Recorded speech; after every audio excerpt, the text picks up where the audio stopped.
Hello students, in the last video we have studied the internal sources of recruitment and today's topic is external sources of recruitment. Internal sources में हमने meaning जाना था कि आप candidate से applications invite कर रहे हैं from within the organisation. जब हम external sources of recruitment study करते हैं तो it refers to the process of inviting applications from the candidate from outside the organisation. यहाँ पे जितनी भी आपके पास सोर्सेज रहेंगे वो सब आपके आउटसाइड द ऑर्गेनाइजेशन रहेंगे. अब यहाँ पे एक्सटर्नल सोर्सेज ऑफ रिक्रूटमेंट में आपको 11 सोर्सेज ऑफ रिक्रूटमेंट स्टडी करने हैं, starting with it first source that is direct recruitment. अब देखिए, जब आप एक्सटर्नल सोर्सेज में स्टडी कर रहे हैं तो यहाँ पे एक फोकस रहेगा हमारे एडवर्टीजमेंट पे. अब वो किस तरीके से आपके पास आप एडवर्टाइज कर रहे हैं वो ही आपके वेरी करेगा आपके डिफरेंट सोर्सेज में. जब हम डायरेक्ट रिक्रूटमेंट को स्टडी करते हैं तो डायरेक्ट रिक्रूटमेंट आपका सबसे चीप सोर्स होता है आपके रिक्रूटमेंट का, क्योंकि यहाँ पे सिंपली क्या किया जाता है, आपके पास आपका एक बोर्ड तैयार कर दिया जाएगा जिसपे सारी वैकेंसीज की डिटेल्स लिख दी जाती है और वो बोर्ड जो है आपके फैक्ट्री गेट पे लगा दिया जाएगा. और जब आपके वो बोर्ड फैक्ट्री गेट पे लगा दिया गया है तो इट सिंपली मीन्स कि आपके जो वर्कर्स हैं वो उसको स्टडी करेंगे, उसको देखेंगे और आपकी वैकेंसीज के अकॉर्डिंग आपके अप्लाई कर सकते हैं आपकी कंपनी में. तो आपके डायरेक्ट रिक्रूटमेंट जो है वो आपके अनस्किल्ड वर्कर्स के लिए होता है और आप इसको कैजुअल लेबरर्स भी कह सकते हैं. तो आपके पास अगर आपका केस स्टडी में क्वेश्चन आए तो आप सिंपली आंसर कर सकते हैं. आपके कैजुअल लेबरर्स के लिए जो यूज होता है वो यूज होता है आपका डायरेक्ट रिक्रूटमेंट. यहाँ पे कंपनी को कोई बहुत बड़े लेवल पे एडवर्टीजमेंट नहीं करना पड़ता, इसलिए आपका चीप सोर्स कंसिडर किया जाता है. डायरेक्ट रिक्रूट कर रहे हैं आप आपके वर्कर्स को, बट मेन फोकस जो है वो है आपके अनस्किल्ड वर्कर्स के लिए. जैसे कंस्ट्रक्शन का कोई काम है या कुछ भी ऐसा है जिसमें आपको अनस्किल्ड वर्कर्स की रिक्वायरमेंट रहेगी तो वहाँ पे आपका डायरेक्ट रिक्रूटमेंट सोर्स जो है वो बेस्ट कंसिडर किया जाता है. नेक्स्ट है आपका कैजुअल कॉलर्स. बहुत सारे, जब आप लोग आएंगे रियल वर्ल्ड में, जब आप जॉब करना स्टार्ट करेंगे तो आप देखेंगे कि आपके पास, आप ऑलरेडी कहीं जॉब कर रहे हैं बट आपके पास बहुत अच्छी कंपनीज हैं. जैसे अगर हम कॉमर्स के पॉइंट ऑफ व्यू से बात करें तो आपकी बिग 4 कंपनीज जो हैं जैसे KPMG, EY, एक्सेंचर, आपके डेलॉयट, या इन कंपनीज की जब हम बात करते हैं तो आप क्या करते हैं, अगर आप इनके अलावा किसी और कंपनी में काम कर रहे हैं तो आप you just keep applying in these companies. या आप ये कह लीजिए कि आपको गूगल में जॉब स्टार्ट करनी है तो अगर आप गूगल में अप्लाई कर रहे हैं, even if you are in job, but आप क्या कर रहे हैं, आप अप्लाई कर रहे हैं कंपनीज में, तो कंपनीज क्या करती हैं, आपका रिज्यूमे या आपका CV, रिज्यूमे होता है थोड़ा ब्रीफ में और CV होता है मोर डिटेल्ड कि आपकी क्या क्वालिफिकेशन है, आपकी क्या अचीवमेंट्स हैं, इन सारी चीज़ों की डिटेल जो रखता है आपका डॉक्यूमेंट. तो आप जब सबमिट कराते हैं कंपनी में वो, तो कंपनी क्या करती है, उनका एक डेटाबेस तैयार करके रख लेती है अपने पास. और जब भी वैकेंसीज अराइज होती हैं तो उन कैंडिडेट्स को आपके पास बुला सकती हैं जो कैंडिडेट आपके उस रिक्वायरमेंट को मीट अप करता होगा. अब आपके पास कैजुअल लेबरर्स और कैजुअल कॉलर्स में कंफ्यूजन मत रखिएगा. कैजुअल लेबरर्स रिलेट करता है आपके डायरेक्ट रिक्रूटमेंट से और कैजुअल कॉलर्स आपके रिलेट करता है आपके उन ब्रिलियंट, आपके इंटेलिजेंट कैंडिडेट्स के साथ जो आपकी कंपनीज में अप्लाई करते हैं और कंपनीज जिनका डेटाबेस तैयार करती रहती है. तो वो सारी चीज़ें आपके पास वहाँ पे डिफरेंशिएट के तौर पर आपको ध्यान रखना है. थर्ड पॉइंट आता है मीडिया एडवर्टीजिंग. जब भी किसी कंपनी में आपकी कोई भी वैकेंसी अराइज होती है तो वो एक एड प्रिपेयर करती है.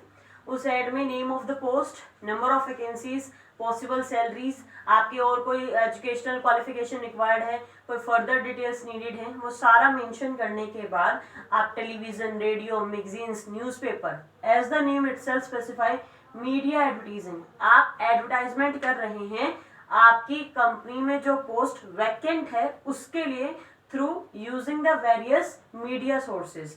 कि टेलीविजन पे दे दिया, न्यूज़पेपर में दे दिया, मैगजीन में दे दिया, आपके एम्प्लॉयमेंट न्यूज़पेपर आता है अलग से तो आपने उसमें दे दिया.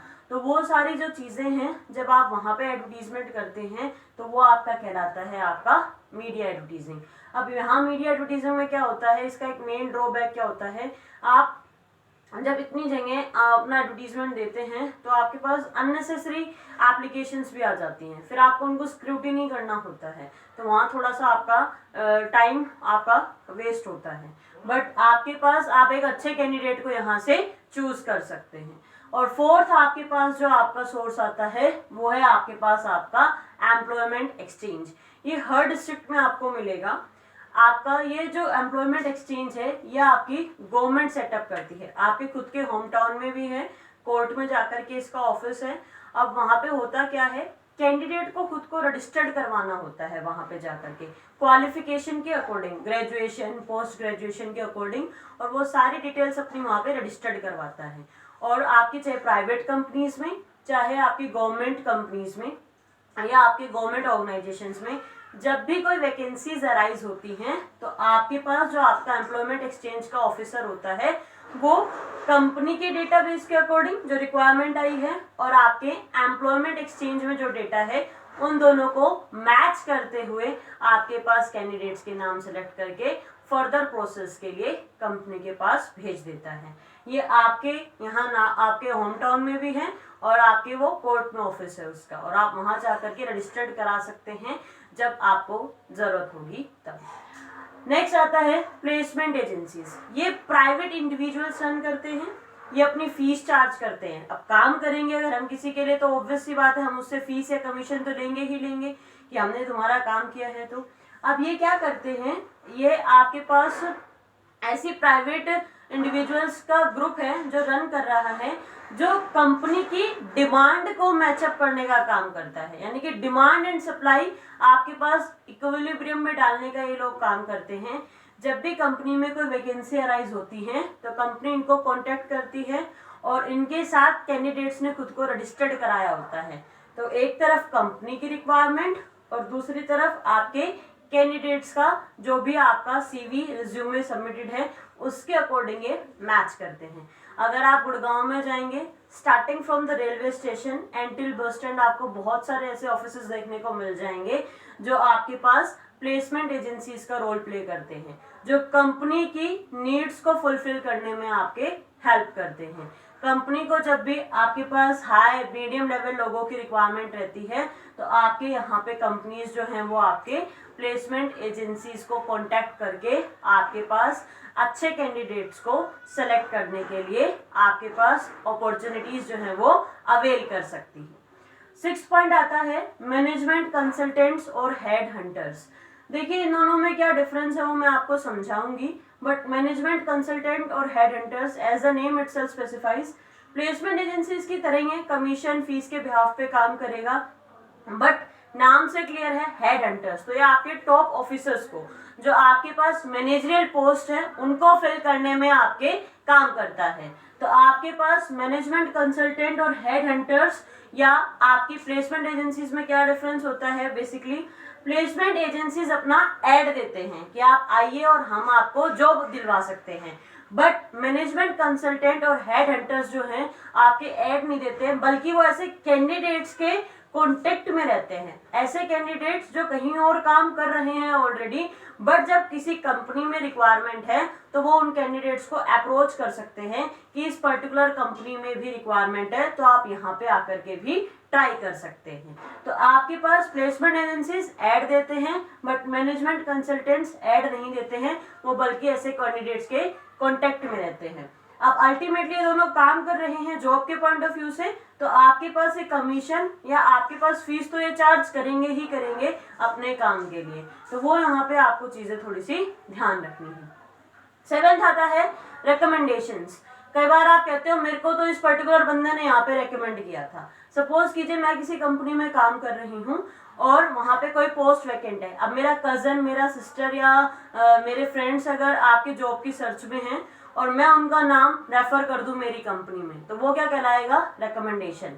अब इससे होगा क्या, एक तो वो कैंडिडेट का कैरेक्टर सर्टिफिकेट, उसका बैकग्राउंड चेक नहीं करना पड़ेगा कंपनी को, प्लस मेरे एम्प्लॉयर के साथ मेरे रिलेशंस अच्छे होंगे और उसका कहीं ना कहीं बेनिफिट मुझे भी मिलता है और कंपनी को in a short span of time एक अच्छा कैंडिडेट भी मिल जाएगा। तो आपके जो एग्जिस्टिंग एम्प्लॉयज होते हैं उनसे जब अच्छे रिलेशंस अगर करने हैं एम्प्लॉयर को, तो एम्प्लॉयर और एम्प्लॉय का अच्छा रिलेशनशिप करने के लिए आपके पास एक सोर्स और होता है रिकमेंडेशन। आएगा बाहर से ही कैंडिडेट, बट फर्क इतना होगा कि जो एग्जिस्टिंग एम्प्लॉय है वो उसके बारे में थोड़ा सा जानता होगा। तो एग्जिस्टिंग एम्प्लॉय उसके बारे में एक ब्रीफिंग दे देगा, तो कंपनी को उसका बैकग्राउंड चेक करने के ऊपर ज्यादा टाइम स्पेंड नहीं करना पड़ेगा। प्लस आपके एग्जिस्टिंग एम्प्लॉयज के साथ भी रिलेशन अच्छे होंगे। एग्जिस्टिंग एम्प्लॉय जो है वो मोटिवेटेड फील करेगा कि मेरा रेफर किया हुआ कैंडिडेट या मेरा बताया हुआ कैंडिडेट कंपनी ने यहाँ पे अपॉइंट किया है। 8th आता है कैंपस रिक्रूटमेंट। ये मैं आपको बताती हूँ। यहाँ सबसे पहले हम फ्रेश टैलेंट उठाते हैं। आपके कॉलेजेस, आपकी यूनिवर्सिटीज, आपके एजुकेशनल इंस्टीट्यूशंस के बीच में ये सबसे बड़ा रोल प्ले करता है। अगर आप डीयू की बात करें तो आपके नॉर्थ जोन, साउथ जोन इस तरीके से भी डिवाइडेड है यूनिवर्सिटी। तो नॉर्थ कैंपस का एक अलग से आपका प्लेसमेंट सेल होता है और हर कॉलेज का भी एक अलग से प्लेसमेंट सेल होता है। प्लेसमेंट सेल क्या होता है? एक ग्रुप ऑफ स्टूडेंट्स ही है जो आपके कंपनीज के कांटेक्ट में रहेगा, बट वो प्लेसमेंट सेल कंपनीज और कॉलेज के बाकी स्टूडेंट्स के बीच में एक मीडिएटर का रोल प्ले करेगा। कब कौन सी कंपनी आएगी, वो कंपनी जीडी करवा रही है, रिटन टेस्ट करवा रही है, इंटरव्यू करवा रही है, वो सारा इंफॉर्मेशन प्लेसमेंट सेल आपके स्टूडेंट्स तक पहुंचाएगा। तो आपके पास आपका कैंपस रिक्रूटमेंट आपके फ्रेश टैलेंट को उठाने के लिए सबसे बेसिक आपका सोर्स ऑफ रिक्रूटमेंट कंसीडर किया जाता है। आपके टेक्निकल इंस्टीट्यूशंस हैं, आपके आईआईटी दिल्लीज वगैरह हैं, आईआईटीज हैं, जैसे आपके डीयू में आपके कॉलेजेस हैं, तो वहाँ पे कॉमर्स के जो आपके ग्रेजुएट्स हैं, आपके पास साइंस ग्रेजुएट्स हैं, वहाँ से कंपनीज उठा सकती है, गूगल, केपीएमजी जैसी कंपनीज। तो कैंपस रिक्रूटमेंट में फोकस क्या होगा? फ्रेश टैलेंट को उठाने पे। आपके जो अभी एकदम फ्रेश टैलेंट निकला है कॉलेज से, जो अपने फाइनल ईयर में जो स्टूडेंट्स कंसीडर कर रहे हैं अपने आप को, तो उन सब के लिए आपका कैंपस रिक्रूटमेंट होता है। इसमें आपको ध्यान ये रखना है कि प्लेसमेंट सेल आपका सबसे मेजर रोल प्ले करता है। 9th आता है लेबर कॉन्ट्रैक्टर्स, जिसको हिंदी में आप ठेकेदार भी बोलते हैं। जैसे ही आपके शॉर्ट स्पेन ऑफ टाइम पे रिक्वायरमेंट आई है लेबर्स की, तो लेबर कॉन्ट्रैक्टर क्या करते हैं? कंपनी के मैनेजर्स और लेबर फोर्स के बीच में एक लिंक क्रिएट करने का काम करते हैं।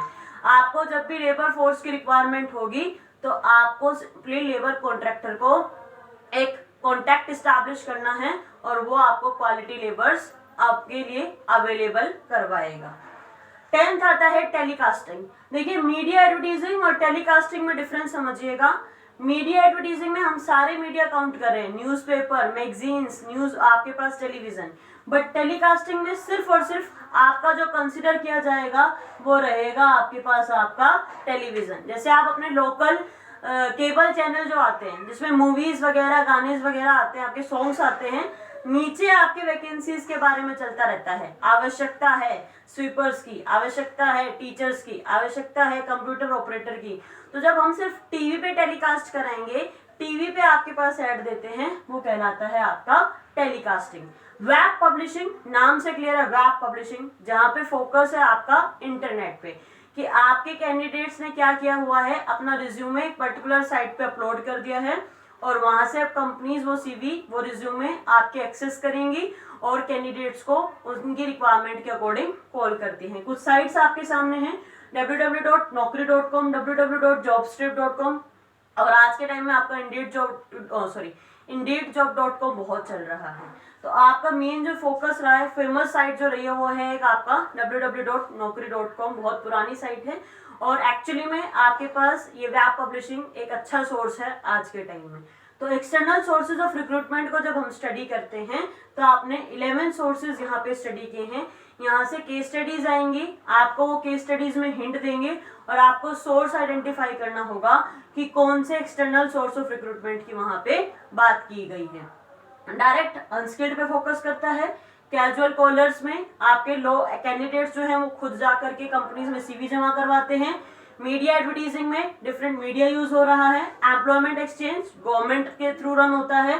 Placement agencies and management consultant आपके प्राइवेट इंडिविजुअल्स का ग्रुप रन करते हैं।